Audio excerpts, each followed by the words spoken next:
आप सभी का स्वागत है। साथियों, राजस्थान के धार्मिक इतिहास के अध्ययन में आज हम पाबूजी महाराज के इतिहास के बारे में बात करने वाले हैं। पाबूजी महाराज का पूरा नाम पाबूजी राठौड़ था। तो इस पर हमारा ये जो व्याख्यान है आज रहेगा, जिसमें हमने महत्वपूर्ण सामग्री एकत्रित करके आपके लिए पहुंचाई है। तो आगे बढ़ते हैं। आपका हमारे चैनल नॉलेज वन डायरी पर स्वागत है। तो सबसे पहले हम पाबूजी महाराज के बारे में जानेंगे।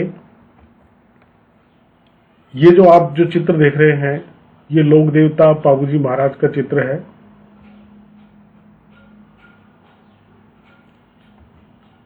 अब इसमें सबसे पहले हम ये जानेंगे कि पाबूजी राठौड़ कौन थे।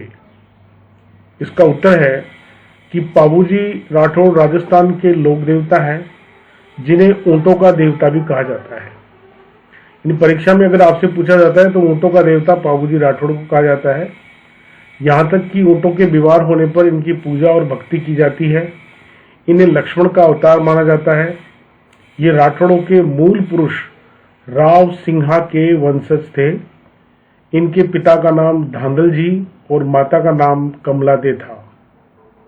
तो ध्यान देने की बात है कि ये लक्ष्मण के अवतार माने जाते हैं और राव सिंहा के वंशज थे आप। इनका विवाह फूलम दे नाम की महिला से हुआ था, जो राजस्थान के अमरकोट के राजा सूरजमल सोढ़ा की पुत्री थी। पाबूजी राठौड़ के दो वीर प्रसिद्ध साथी भी थे, जिनका नाम चांदा और डामा था। ऊंटों को पालने वाले रेवाड़ी जातियों के लिए पाबूजी राठौड़ आराध्य देव हैं। तो यहाँ पर रेवाड़ी जाति से भी इनका संबंध मिलता है। यहाँ तक कि मेहर जाति के मुसलमान इन्हें पीर मानकर पूजा करते हैं। ऐसा भी कहा जाता है कि मारवाड़ में सबसे पहले ऊंट लाने का श्रेय इन्हीं को जाता है। इनकी आराधना में लोग थाली लोक नृत्य करते हैं। इतने बहादुर और वीर थे कि इनके जीते जी दुश्मन राजपूत राज्यों की प्रजा को छू तक नहीं पाते थे। अपनी मातृभूमि की रक्षा के लिए सिर कटने पर भी लड़ लड़ कर जुझार हो गए थे। यानी थाली लोक नृत्य जो है वो पाबूजी से संबंधित है। अगला जो हमारे सामने आ रहा है कि पाबूजी राठौड़ महाराज के जीवन की एक दिलचस्प कहानी आपके समक्ष प्रस्तुत है।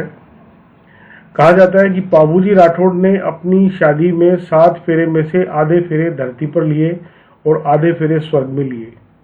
दरअसल बात यह थी कि पाबूजी महाराज एक स्त्री जिसका नाम देवल चारनी था को उसकी रक्षा का वचन दिया था।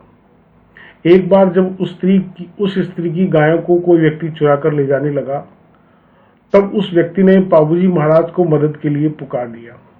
तब पाबूजी महाराज ने आधे फेरे छोड़कर उनकी गायों की रक्षा करने के लिए चले गए और लड़ाई में वीर गति को प्राप्त हो गए। इसलिए कहा जाता है कि इन्होंने आधे फेरे धरती पर लिए थे और आधे फेरे स्वर्ग में किए थे। आगे आता है कि पाबूजी महाराज ने रक्षा का दिया था वचन। पाबूजी महाराज एक बार कहीं जा रहे थे। मार्ग में उन्हें गायों का झुंड दिखा। झुंड के बीच में एक सुंदर सी घोड़ी भी घास चर रही थी। उस घोड़ी को देखते ही पाबूजी महाराज का चेहरा खिलखिला उठा। महाराज को उस घोड़ी को अपने साथ ले जाने का मन किया, लेकिन उन्हें पता चला कि यह घोड़ी देवल चारनी नामक महिला की है। पाबूजी महाराज ने उस औरत को अपनी घोड़ी देने के लिए आग्रह किया, लेकिन उस औरत ने उन्हें घोड़ी देने से आनाकानी दिखाई। लेकिन बाद में वह एक शर्त पर मान जाती है।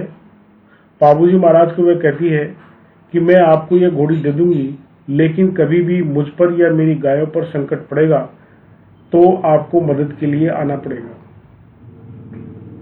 और इस प्रकार से हम देखते हैं कि पाबूजी महाराज हामी भर देते हैं। लेकिन उनसे पूछते हैं कि मुझे कैसा पता चलेगा कि आप या आपकी गायों पर संकट आया है। तब देवली बोलती है कि जब भी मुझ पर या मेरे गायों पर संकट आएगा तब यह घोड़ी एक विचित्र प्रकार की आवाज निकालेगी।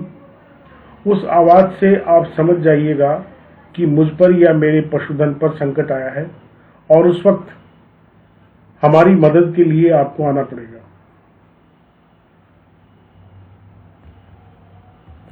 पाबूजी राठौड़ का विवाह ये महत्वपूर्ण है। पाबूजी राठौड़ एक दिन अमरकोट के सोढ़ा राणा सूरजमल के गए थे। राणा सूरजमल की एक पुत्री थी जिन्होंने पाबूजी महाराज पहली नजर में देखते ही उन्हें पसंद कर लिया और फिर मन में उन्होंने ठान लिया कि वे पाबूजी महाराज से ही शादी करेंगी। पाबूजी महाराज को अपना प्रस्ताव पहुंचाने के लिए उन्होंने अपने माताजी को से इस बारे में बात की और फिर जब पाबूजी महाराज को इस बारे में पता चला तो उन्होंने बहुत ही विनम्रता से उनसे कहा कि मैं आपका अपमान नहीं करना चाहता, परंतु मेरा सर पहले से ही बीत चुका है।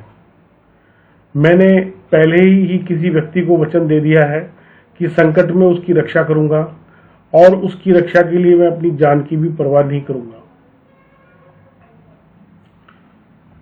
तो उसके बाद में ऐसे में आप कभी भी विधवा हो सकती हैं। यह बात सुनते ही महाराज की पुत्री बोलती है कि जिस व्यक्ति का सर खुद का ना हो वह किसी व्यक्ति की रक्षा के लिए पहले से ही बिक चुका हो तो वह व्यक्ति तो हमेशा के लिए अमर हो जाता है। ऐसे में मैं कभी भी विधवा नहीं हो सकती, इसलिए विवाह तो मैं आपसे ही करूंगी। और फिर अंत में महाराजा हामी भर देते हैं और फिर दोनों का विवाह होता है। लेकिन विवाह के दिन जब 7 फेरे का समय था तब बीच फेरे में पाबूजी महाराज की घोड़ी विचित्र प्रकार की आवाज निकालने लगती है। इस आवाज से महाराज को पता चल जाता है कि शायद उस वृद्ध महिला पर कोई संकट आया है, इसलिए वह अपने आधे फेरे छोड़कर ही उस महिला की रक्षा करने के लिए चले जाते हैं।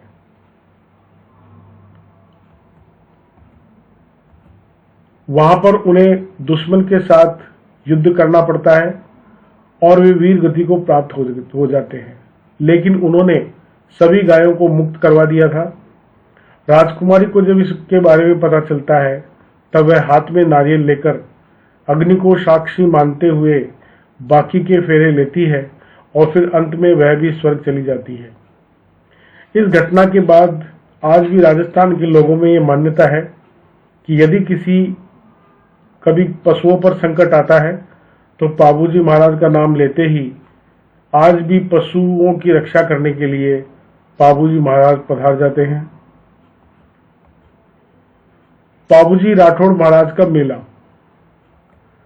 जोधपुर के कोलूमंड में स्थित पाबूजी राठौड़ के मुख्य मंदिर में हर वर्ष चैत्र मास की अमावस्या को इनका मेला लगता है। तो महत्वपूर्ण है चैत्र मास की अमावस्या। यह मेला इनके यशगान में लगता है। इनकी तारीफ में लोग पावड़े और पवाड़े गाते हैं। यह इनके यशगान में गाए जाने वाले गीत हैं, पावड़े और पवाड़े पाबूजी राठौड़ की यशगान में गाए जाने वाले गीत हैं। अब कुछ प्रश्न हैं महत्वपूर्ण। पाबूजी महाराज के घोड़े का नाम क्या था? उत्तर है पाबूजी महाराज की घोड़ी का नाम केसर कालमी था। पाबूजी महाराज की पत्नी का क्या नाम था? उत्तर है पाबूजी महाराज की पत्नी का नाम फूलम दे था। पाबूजी महाराज ने किस औरत को उसकी रक्षा के लिए वचन दिया था?